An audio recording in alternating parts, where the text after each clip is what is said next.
Audio number 2 पुस्तक मुस्लिम धर्म अनुयायियों का अनुकरणीय चिंतन व चरित्र भक्ति मार्ग के अविचल पथिक सनम साहब। जहाँ इष्ट और उपासक का प्रश्न है, वहाँ यदि उपासक की भक्ति में अविचल निष्ठा हो तो व्यक्ति धर्म और संप्रदाय की संकीर्णताओं से ऊपर उठकर अपनी उत्कृष्ट भक्ति के कारण सर्वजनीन प्रेम के चरम सत्य तक पहुंच जाता है। उसके लिए फिर मानव मात्र में कोई भेद नहीं रह जाता। कई कृष्ण भक्त मुस्लिम संतों ने हिंदू मुसलमान के विभेद से ऊपर उठकर जन सामान्य को प्रेम और भक्ति की रस सरिता से आप्लावित किया है। रहीम, रसखान प्रभृति संत इसी कोटि के थे। उसी परंपरा की एक कड़ी थे सनम साहब। अपने मार्मिक और भक्ति भावपूर्ण प्रवचनों में उन्होंने श्री कृष्ण के स्वरूप पर प्रकाश डालते हुए बताया था। श्री कृष्ण को हम 2 रूपों में भजते हैं, निराकार और साकार। निराकार 3 रूपों में अभिव्यक्त होता है, प्रेम, जीवन तथा आनंद के रूप में। प्रेम ही जीवन विधान है, जीवन सत्यता का आधार है तथा आनंद ही जीवन का मूल उद्देश्य है। श्री कृष्ण में ये तीनों भाव प्रखर रूप में उद्भासित हुए हैं। श्री कृष्ण की भक्ति करने का अर्थ इन तीनों में गहन आस्था रखना है। जो इन तीनों में आस्था रखता है उससे इस जगत का कोई अहित नहीं हो सकता है, होगा तो मंगल ही। भक्ति का अर्थ यही है कि अपने इष्ट में निहित महाभाव उपासक में भी उतरे। श्री कृष्ण का निराकार रूप सबके लिए उपास्य है। उसके लिए हिंदू मुसलमान का भेद करना बेमानी है। सनम साहब के कथन में निहित इस सत्य को सभी धर्मावलंबी समझ सके होते तो धर्म के नाम पर असहिष्णुता कहीं देखने को नहीं मिलती। परम सत्य परमात्मा तक पहुँचने, ईश्वर को पाने के कई मार्ग हैं। उन्हीं में से सबसे सुगम और सहज मार्ग है भक्ति मार्ग। यही मार्ग जन सामान्य के लिए उपयोगी है। मंदिर, मस्जिद और गिरजों की स्थापना इसी के लिए की गई है। ये सब एक दूसरे के विरोधी न होकर पूरक हैं। इतने अधिक मार्ग होने से मनुष्य को अपने लिए उपयुक्त मन भावन मार्ग को पाने के लिए अधिक अवसर मिले हैं। किंतु ये मार्ग रूढ़ नहीं बना दिए जाएं, इतने जटिल न बना दिए जाएं कि पारस्परिक सौमनस्य सहिष्णुता ही नष्ट हो जाए। सनम साहब का जीवन इसी रूढ़ता को मिटाने का अथक प्रयास कहा जा सकता है। 19वीं सदी के 8वें दशक के प्रथम चरण में अजमेर के एक मुसलमान परिवार में जन्मे मोहम्मद याकूब खां का बड़े होकर सनम साहब बन जाना यह स्पष्ट करता है कि धर्म व्यक्ति की आस्थाओं पर टिका होना चाहिए, ना कि जन्म पर। पिता हिंदू धर्मावलंबी हैं या इस्लाम परस्त हैं तो यह आवश्यक नहीं कि पुत्र भी उसी मत को माने। ईश्वर में उसकी आस्था जिस मार्ग का अनुसरण करके दृढ़ होती है, मानवता और लोक मंगल की भावनाएं जिस पर चलकर क्रियात्मक अभिव्यक्ति पाती हैं, उसे ग्रहण करने में कोई बाधा दबाव ना हो। किशोर मोहम्मद याकूब को रसखान, सूर आदि कृष्ण भक्त कवियों की रचनाओं ने ऐसा मोहा कि वे भी उसी भाव सरिता में बह चले। पिता संपन्न थे, पढ़ने की जिज्ञासा मन में थी ही, सो अपनी लगन और परिश्रम जुटाकर वे संस्कृत, हिंदी, फारसी, उर्दू, अंग्रेजी आदि भाषाओं के ज्ञाता बन गए। इन सभी भाषाओं में प्रकाशित होने वाले कृष्ण भक्ति साहित्य का गहन अध्ययन किया। श्री कृष्ण के सर्वांगपूर्ण चरित्र ने उन्हें ऐसा मोहा कि उन्होंने अपना सारा जीवन उनकी भक्ति करते हुए लोक सेवा में लगा देने का निश्चय कर लिया। अपने गुरु की आज्ञा लेकर उन्होंने देश भर में कृष्ण भक्ति और उसके साथ जुड़ी हुई सर्वजनीन प्रेम, जीवन के प्रति दृढ़ आस्था एवं सुख दुख से ऊपर उठकर आनंद के नित्य रस का रसास्वादन करने की भावनाओं का प्रचार करने का उद्योग किया। कहना न होगा कि इस प्रचार के पीछे लोकहित की उत्कृष्ट भावनाएं छिपी हुई थीं। सनम साहब एक मुसलमान परिवार में उत्पन्न हुए थे, अतः कई मुस्लिम धर्मावलंबी यह समझते थे कि वे मुसलमान हैं, उन्हें कृष्ण भक्ति का प्रचार नहीं करना चाहिए। किंतु उन्होंने ना तो इस्लाम को छोड़ा था और न हिंदू धर्म को ग्रहण किया था, वरन वे तो कृष्ण के परम भक्त बन गए थे। उनकी दृष्टि करुणामय हो चुकी थी, जिसमें हिंदू मुसलमान के विभेद का कुछ भी महत्व नहीं था। वे उपासना के क्षेत्र में संकीर्णता को महत्वहीन मानते थे। उनकी इस दृष्टि को समझ सकना कई इस्लाम मतावलंबियों के लिए दुष्कर था। वे उन्हें समझाने के लिए उनके पास पहुँचे। उन्होंने उन्हें बताया कि आप मुसलमान हैं, आपको हिंदुओं के भगवान कृष्ण की भक्ति नहीं करनी चाहिए और ना ही उसका प्रचार। इस पर सनम साहब ने बताया कि ईश्वर के दरबार में ना कोई हिंदू है और ना मुसलमान। मनुष्य अपने प्रभु को जिस रूप में भजना चाहे वह उसे उस रूप में भज सकता है। भक्ति और उपासना के क्षेत्र में उसके लिए स्वतंत्रता आवश्यक है। चाहे जिस मार्ग में हो, मनुष्य को मनुष्य बनना चाहिए। यह उसकी इच्छा पर है कि वह अपने लिए कौन सा मार्ग उपयुक्त समझता है। समझाने बुझाने का उन पर कोई असर नहीं हुआ तो कुछ संकीर्ण मना धर्मांध लोगों ने उनको जान से मार देने की भी धमकियां भी दी, पर वे विचलित नहीं हुए। उन्हें ईश्वर ने जिस प्रयोजन से भेजा था वह पूरा होने तक तो उन्हें कोई मार नहीं सकता था। उसे जब तक मुझसे कोई काम लेना होगा तब तक मेरा कोई कुछ भी अनिष्ट नहीं कर सकता, यह उनका विश्वास था। अतः वे धमकियों से डरे नहीं। कई बार उन पर आक्रमण भी हुए, पर हर बार वे बच जाते। अजमेर में श्री कृष्ण पुस्तकालय उन्हीं के सत्प्रयासों के फलस्वरूप स्थापित हुआ। इस पुस्तकालय के लिए 1200 दुर्लभ ग्रंथों को संग्रहित करने के लिए उन्हें बड़ा श्रम करना पड़ा था। धर्म और उपासना के क्षेत्र में मनुष्य की स्वतंत्रता और सभी धर्मों की पारस्परिक सहिष्णुता का यह स्मारक छोटा भले ही हो, कम महत्वपूर्ण नहीं है। सन 1934 में महामना मालवीय जी ने उन्हें वाराणसी आमंत्रित किया। इनसे भक्ति विषयक वार्तालाप करने पर उनके लोकहितकारी विचारों को सुनकर वे बहुत प्रभावित हुए। सनम साहब के व्यक्तित्व में जिस भक्ति, ज्ञान और विद्वता की त्रिवेणी बही थी, उसे देखकर वे बहुत प्रसन्न हुए।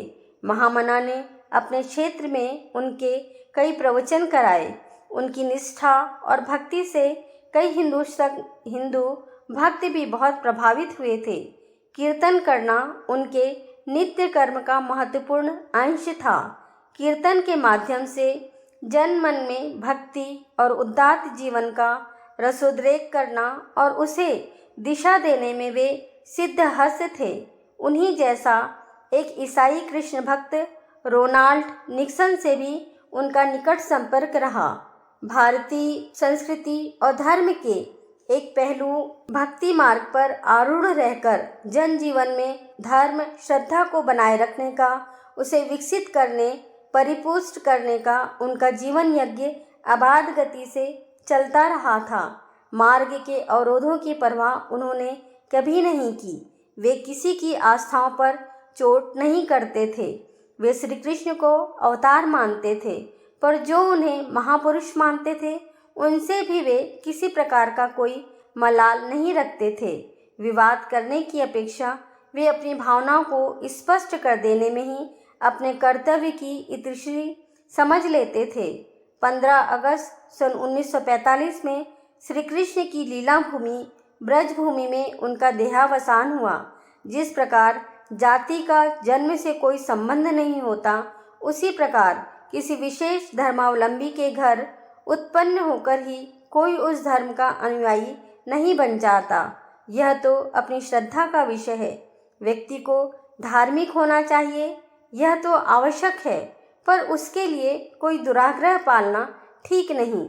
इस तथ्य की सत्यता और व्यवहारिकता को उनके जीवन में स्पष्ट देखा जा सकता है। धर्म सहिष्णु सुल्तान जैनुल आब्दीन। महाकट्टर सुल्तान सिकंदर से परम उदार और धर्म सहिष्णु सुल्तान जैनुल आब्दीन जैसे पुत्र का जन्म होना किसी विचित्र संयोग है। कैसा विचित्र संयोग है! कश्मीर के हिंदू राजाओं में जो स्थान ललितादित्य मुक्तापी का है, वही मुस्लिम शासकों में जैनुल आब्दीन का है। कश्मीर की जनता आज भी इस महान सुल्तान को बड़े शाह के नाम से याद करती है। सुल्तान जैनुल आब्दीन ने सन 1420 से 1470 तक 50 वर्ष राज्य किया। इसके शासनकाल में कश्मीर अपने गौरव तथा उत्कर्ष के चरम शिखर पर पहुंच गया था। सभी इतिहासकारों ने एक मत से उसे महान उदार शासक बतलाया है। सिंहासन पर बैठते ही उसने सबसे पहला काम किया अपने पिता सिकंदर द्वारा चलाए कठमुल्लावाद का अंत करना। उसने संगीत नृत्य आदि पर से रोक हटा ली। सुल्तान स्वयं संगीत का बड़ा प्रशंसक था और उसकी सभा में अनेक महान संगीतकार थे। सुल्तान ने कला कौशल और शिक्षा के विकास में बहुत ध्यान दिया। कश्मीरी शालों को बनाने के लिए सैकड़ों कारीगर रात दिन लगे रहते थे और एक से एक सुंदर डिजाइन तथा कलात्मक सज्जा की ओर ध्यान देते थे। कितने ही चित्रकार, मूर्तिकार और कलाकार उसके द्वारा पुरस्कृत हुए। उसने शिक्षा के लिए अनेक मदरसे व विद्यालय स्थापित किए। उसने दूर दूर से मुल्ला, मौलवी, पंडित तथा आचार्यों को बुलाया और उन्हें जागीर देकर अपने राज्य में बसाया। वह संस्कृत पाठशालाओं के लिए खुले हाथ से दान देता था। सुल्तान स्वयं फारसी, संस्कृत, तिब्बती और कश्मीरी इन 4 भाषाओं का पंडित था। उसे नए नए ग्रंथ खरीदने और संग्रह करने का बड़ा शौक था। इस शौक को पूरा करने के लिए उसने एक विशाल पुस्तकालय भी बनवाया था। उसने दूर दूर देशों से हजारों ग्रंथ मंगवाए और खुले हाथ से उसका मूल्य चुकाया। जिन्होंने ग्रंथ बेचने से इनकार किया, उस ग्रंथ की फौरन साफ सुंदर अक्षरों में नकल करवाई। मिस्र और बंगाल तक उसके आदमी पुस्तकों की खोज में घूमते रहे। संस्कृत और फारसी का ऐसा कोई ग्रंथ ना था जो सुल्तान के पुस्तकालय में ना रहा हो। हजारों ग्रंथ एकत्रित हो जाने के बाद सुल्तान ने सोचा कि संस्कृत और फारसी दोनों ही भाषाएं साहित्य की दृष्टि से अत्यंत समृद्ध हैं, अतः क्यों ना इनके चुने हुए काव्यों व अन्य ग्रंथों का एक से दूसरी भाषा में अनुवाद कर दिया जाए। फारसी के जानकार संस्कृत का और संस्कृत के जानकार फारसी साहित्य का पूरा आनंद उठा सकें। इस प्रकार दोनों साहित्यों की महान सेवा भी हो जाएगी। ऐसा विचार कर सुल्तान ने एक अनुवाद विभाग खोला और कश्मीर के दिग्गज विद्वानों को इस कार्य में लगाया। संस्कृत का ऐसा कोई काव्य नाटक नहीं था जिसका फारसी में अनुवाद ना हुआ हो। यही बात फारसी के संबंध में भी थी। उसकी सभा में विद्वानों की कमी ना थी। योग भट्ट नामक एक विद्वान को फिरदौसी का पूरा शाहनामा ही कंठस्थ था। उसने संस्कृत में इसका सुललित अनुवाद किया। पंडित श्रीवर कवि ने जामीकृत यूसुफो जुलेखा का कथा कौतुकम नाम से अनुवाद किया। इसी तरह मुल्ला अहमद ने, जो फारसी और संस्कृत का प्रकांड विद्वान था, महाभारत एवं राजतरंगिणी जैसे विशालकाय ग्रंथों का फारसी में सुंदर अनुवाद किया। सुल्तान जैनुल आब्दीन की उल्लेखनीय विशेषता अपनी हिंदू प्रजा के साथ उदार व्यवहार करना था। उसने उन सभी हिंदुओं को आदरपूर्वक कश्मीर बुलवा लिया जो सिकंदर की कट्टरता से दुखी होकर जम्मू और पंजाब की ओर भाग गए थे। हिंदुओं को पूरी धार्मिक स्वतंत्रता दे दी गई। उनके तीज, त्योहार एवं पर्वों पर लगी हुई सभी रोक पूरी तरह समाप्त कर दी गई। उसने सिकंदर द्वारा तुड़वाए मंदिरों को फिर से बनवाने और नई मूर्तियां प्रतिष्ठित करने की आज्ञा दे दी। सुल्तान ने बहुत से मंदिर स्वयं अपने खर्च से बनवाए। उनमें मूर्ति प्रतिष्ठा के समय होने वाले यज्ञ व उत्सव में वह बड़े उत्साह के साथ अपने सभासदों के साथ शामिल होता था। उसके पिता के शासनकाल में जिन लाखों हिंदुओं को धर्म बदलने के लिए बाध्य किया गया था, उन्हें उसने बड़ी उदारता से आज्ञा दे दी कि यदि वे चाहें तो फिर से अपने धर्म में वापस जा सकते हैं। सुल्तान की इस देवोपम उदारता से बहुत से लोग फिर अपने पुराने धर्म व जाति में आ गए। हिंदुओं का दिल जीतने के लिए वह दरबारियों के साथ उनके उत्सवों में सम्मिलित होता था। झेलम नदी के जन्मोत्सव के अवसर पर वह नदी के दोनों ओर होने वाली दीपमाला को देखने के लिए सारी रात नदी में ही नाव पर बिता देता था। जगह जगह होने वाले संगीत समारोह, नृत्य आदि देखता और दूसरे दिन आयोजित पुष्प प्रदर्शनी में भाग लेता एवं सबको दान, मान और पुरस्कारों से संतुष्ट करता था।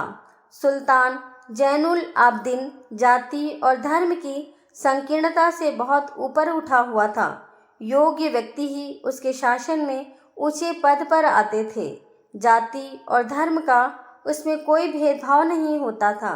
यही कारण था कि उसके समय में हिंदू बहुत ऊंचे और विश्वस्त पदों पर आसीन थे।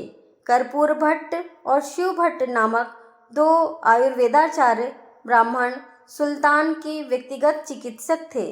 तिलकाचार्य नामक एक बौद्ध विद्वान सुल्तान का परामर्शदाता मंत्री था।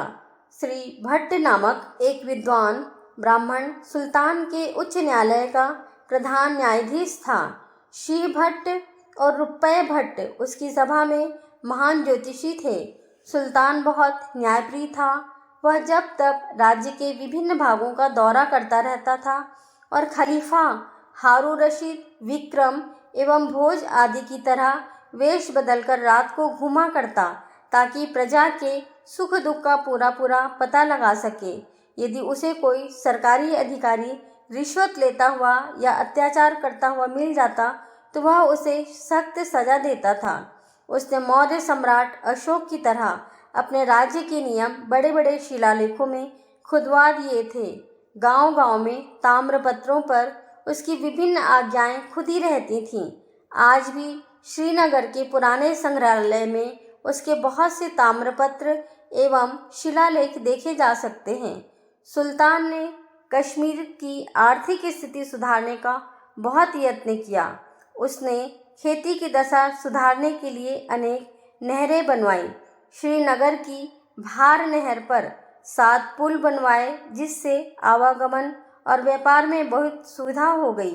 कला की उन्नति के लिए उसने अपने आदमी प्रशिक्षण के लिए दूर दूर देशों में भेजे ताकि वहां से नई नई चीज़ें, नए नए इल्म व हुनर सीख कर आएँ। उसने यह नियम बना दिया था कि कोई भी विदेशी कश्मीर को तब तक नहीं छोड़ सकता जब तक कि अपनी कला लोगों को सिखा ना जाए। इन कारणों से कश्मीर में कला कौशल की अभूतपूर्व उन्नति हुई। शालों की कढ़ाई बुनाई में सदियों बाद आज भी कश्मीर के सामने कोई टिक नहीं सकता। इसी प्रकार लकड़ी का काम, कागज बनाना, आतिशबाजी, रेशम आदि के निर्माण में भी यह प्रदेश बहुत बड़ा चढ़ा था और ये चीज़ें दूसरे देशों को भी पर्याप्त मात्रा में भेजी जाती थीं। सुल्तान बहुत न्यायप्रिय था।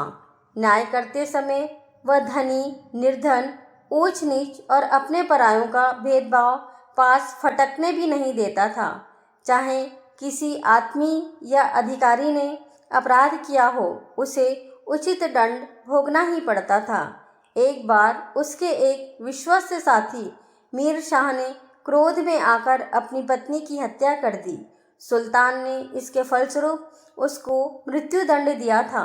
सुल्तान अत्यंत दयालु था। उसने चोर डाकुओं को मिलने वाला मृत्युदंड समाप्त करके उन्हें उपयोगी कामों में लगाया। उन पर कोड़े नहीं बरसाए जाते थे। सिर्फ जंजीर से बांधकर रखा जाता था और खेती, खान आदि में उनसे काम लिया जाता था। उसने यह नियम भी बना दिया था कि किसी गांव या नगर में यदि चोरी डकैती होगी तो उसके मुखिया को वह सारी रकम भरनी पड़ेगी। इस नियम के कारण सभी मुखिया बहुत चौकन्ने रहने लगे और कश्मीर राज्य से चोरों का अस्तित्व ही मिट गया। सुल्तान के संबंध अन्य देशों से भी बहुत ही मैत्रीपूर्ण थे और उनसे समय समय पर बहुमूल्य भेंटों का आदान प्रदान हुआ करता था। एक बार तैमूरलंग के विद्वान पुत्र समरकंद के शासक शाहरुख ने सुल्तान के लिए बहुत से हाथी, हीरे, जवाहरात भेंट भेजे। सुल्तान ने धन्यवाद सहित उन्हें वापस करते हुए पत्र लिख भेजा, यदि आप इनके स्थान पर मेरे लिए कुछ विद्वान तथा अरबी, फारसी और संस्कृत के ग्रंथ भेज सके तो मुझे बड़ी खुशी होगी। इससे यह ज्ञात होता है कि सुल्तान की नज़र में हीरे जवाहरात से भी ज़्यादा कीमत एक विद्वान की थी। सुल्तान प्रजा पालन की ओर भी खूब ध्यान देता था। वह प्रजा के सुख और हित के लिए सर्वस्व त्यागने को तैयार हो जाता था। सन 1460 में कश्मीर घाटी में भयंकर हिमपात हुआ, जिससे धान की फसल को बहुत हानि पहुंची। भूख के कारण लोग जड़ें और पत्तियां तक खाने को मजबूर हो गए। हजारों व्यक्ति भूख से तड़प तड़प कर मरने लगे। लोगों ने अपनी जमीन, मकान, गहने आदि गिरवी रखकर अन्न खरीदा। यह संकट देखकर सुल्तान ने सरकारी गोदामों के द्वार खोल दिए। सभी को मुफ्त अनाज बांटा जाने लगा। जब अकाल दूर हो गया तो सुल्तान ने विशेष आज्ञा निकाली कि कोई भी व्यापारी अन्न की कीमत के रूप में गिरवी रखी हुई किसी भी चल या अचल संपत्ति पर अधिकार ना करे। अन्न की सारी कीमत सरकारी खजाने से चुकाई जाएगी। इस तरह उस दयालु और उदार सुल्तान ने अपनी सारी प्रजा का ऋण खुद ही चुकाया। सुल्तान जैनुल आबदीन की 69 साल की अवस्था में 12 मई 1470 शुक्रवार को मृत्यु हुई। उस दिन राज्य में किसी के घर चूल्हा नहीं जला। सारी प्रजा अपने पितृतुल्य सुल्तान के लिए रो रही थी। सुल्तान की इच्छानुसार कब्र के पत्थर पर क्रमशः पाली, संस्कृत और फारसी भाषाओं में नाम व लेख खोदे गए। सुल्तान की कब्र पर 3 प्रमुख धर्मों की 3 भाषाओं में खुदे हुए वे अक्षर आज भी उस धर्म सहिष्णु सुल्तान की अमर गाथा गा रहे हैं। आज भी कश्मीर में जाकर आप किसी वृद्ध कश्मीरी सज्जन से सुल्तान जैनुल आबदीन की चर्चा करें तो वह आपको भाव विभोर होकर बड़े प्रेम से अपने बड़े शाह से संबंध रखने वाली कहानियाँ सुनाएगा। उस पर भले ही आपका पूरा विश्वास ना हो, पर उन शब्दों के पीछे छिपी उन भोले लोगों की भावना से आप प्रभावित हुए बिना ना रहेंगे।